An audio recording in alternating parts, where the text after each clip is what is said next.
Olá, minha gente! Já começo com perguntas, hein? Se traiu, é porque não ama? A monogamia é um instinto natural nosso ou é um dado cultural?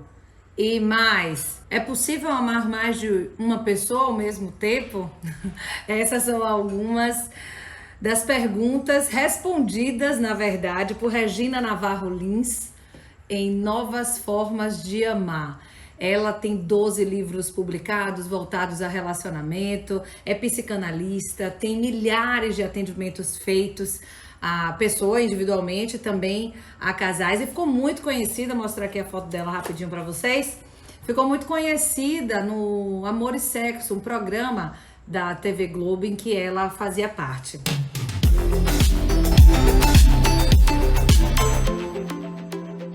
E aí, Regina diz que à medida que ela vai fazendo esses atendimentos no consultório dela, ela vai percebendo um movimento diferente, né? Casais que estão se deixando, né? Terminando a relação, ainda se amando muito, pessoas sofrendo demais por questões que ela pensa, meu Deus, mas por que essa pessoa está sofrendo por isso?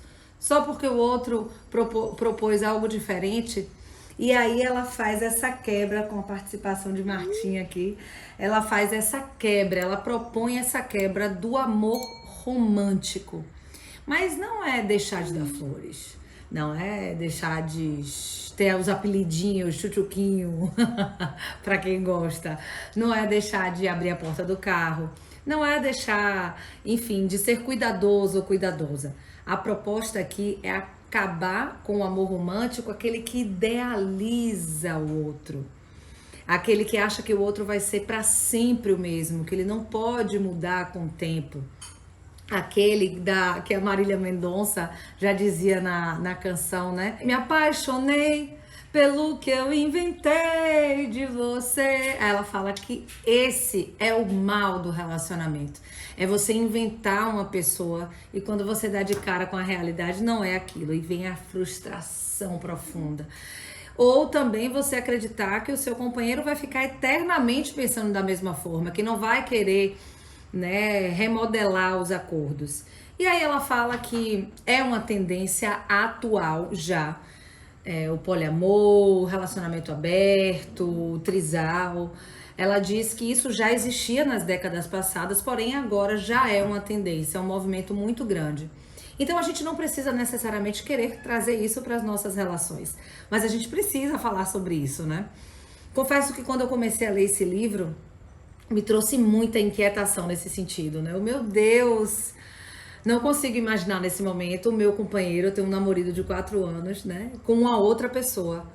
Mas ao mesmo tempo, entendo que isso vem de uma ideia de controle, que isso vem de uma ideia de excesso de segurança, falta de individualismo, tem um pouco de egoísmo aí nisso, né? Desse incômodo que a gente sente.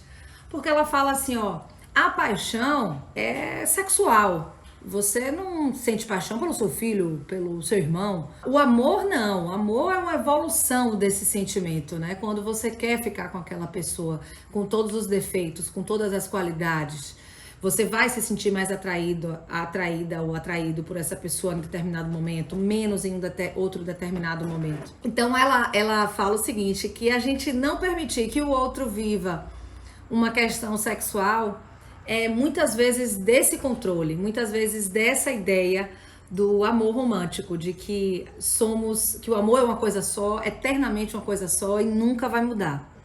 São muito interessantes as reflexões. Ui, tomei um susto, filha! Eita, meus bichos aqui, ó, gente, se movimentando. Isso é energia, viu? Positiva.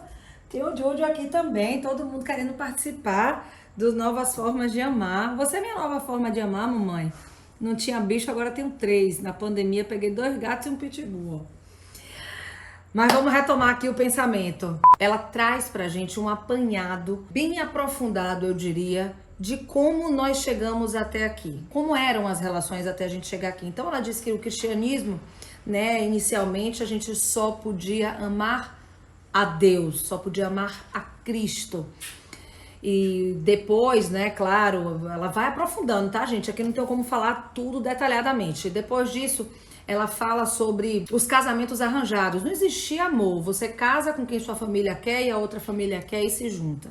Aí na década de 40 vem o cinema hollywoodiano trazer esse amor romântico, piegas, dos felizes para sempre, somos um só, quem ama não trai, é tudo perfeitinho, tudo a mil maravilhas, né? Quem ama não tem tantas questões, tantos problemas. E aí foi ter essa ideia do amor romântico que ficou muito enraizada e é até hoje. Ela traz também que existia, né, década de 50 e 60, a condição de casamento virgem, ou não pode se separar, o divórcio é um problema. E ela traz até relatos, né, de crianças que eram impedidas de estudar na escola porque tinham pais separados. Traz relatos pra gente também dessas histórias de conto de fada, em que a mulher fica esperando o príncipe, morre pelo príncipe, disputa o príncipe, chora, lamenta. Então a gente, ao longo do audiovisual, ao longo de tudo que a gente vive, conversa entre família, entre amigos, a gente sempre legitimou o romantizar a dor. E ela fala que a gente precisa justamente fazer essa quebra. Então, ela fala aqui nesse livro relatos reais que ela presenciou no consultório. Ela muda o nome das pessoas, mas traz assim na íntegra. Então é muito bom por causa disso. A gente consegue acompanhar a mulher que estava amando loucamente, que nunca teve uma sintonia tão grande com um homem, até que com o tempo ela foi percebendo que ele era grosseiro, tratou mal a melhor amiga dela. Essa idealização, né? Do, ai, o príncipe, ele chegou, a gente combina em tudo. Aí quando vai conhecer, na verdade, não tem nada daquilo que se apresentava no começo. Ela mostra um homem que tem 12 anos de relação com uma mulher, desconfia que ela tá traindo, persegue, de fato ela tá traindo. Então ele vai pro consultório dela e fala, mas a gente se ama tanto. Essa traição, eu não queria sentir tudo que eu tô sentindo. Eu não quero nem dizer pra ela que eu sei. Eu perdoo tranquilamente isso. E mulheres que vêm de relação em que o homem trai bastante, que ele propõe, vamos abrir a relação, vamos junto numa casa de swing, vamos colocar uma outra pessoa aqui. Então é muito inquietante assim, né? Pelo menos pra mim, que tem uma forma ainda, né? Não sei se vai ser assim, se essa decisão minha é definitiva. Ainda tem uma visão, né? Muito desse amor romântico que ela traz aqui, né? Meus contratos de relação sempre foram de monogamia e realmente a infidelidade sempre foi algo fatal. Se traiu, terminou. Esse livro me fez mudar completamente. Esse livro sai aqui dessas páginas para os meus diálogos com o meu companheiro, com os meus amigos, conversas de longo tempo no telefone com amigos. Falei isso em mesa de bar sobre esse livro com vários amigos, conversamos sobre isso abertamente, alguns disseram até que já fizeram isso, coisa que ainda não tinha tido talvez abertura para falar comigo, já que eu realmente, né, tenho essa ideia de tenho um contrato, tem que cumprir o contrato, e completamente mudei isso com esse livro. Demorou um pouco, né? Eu terminei de ler e fiquei com aquilo na cabeça, mas será e tal, e aí reli algumas páginas para entender, na verdade, porque a gente tende a achar que é uma imposição.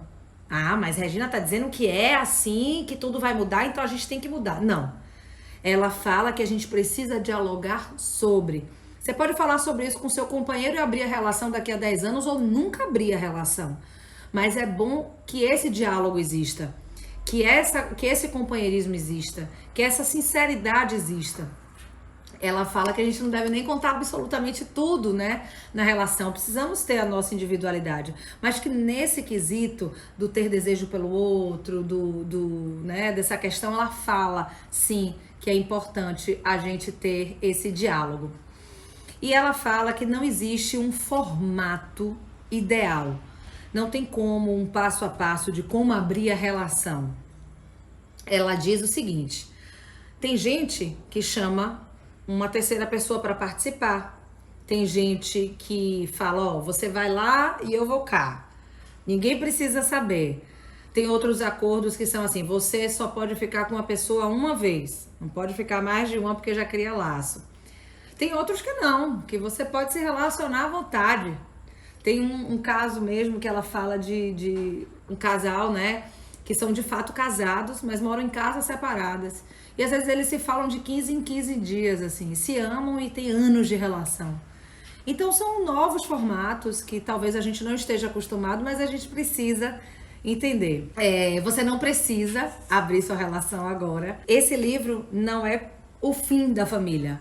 Esse livro não propõe acabar com a família, pelo contrário. Aqui, Regina propõe que a gente mantenha a família. E para manter a família, a gente precisa dialogar e simplesmente falar sobre novas formas de amar. Eu indico muito esse livro, eu tenho certeza que ele vai além daqui das páginas e da gravação de vídeo, ele vai com certeza fazer parte de diálogos com seus amigos. Espero que vocês tenham gostado e saibam que essa é uma tendência. Você pode não aderir, mas é bom saber.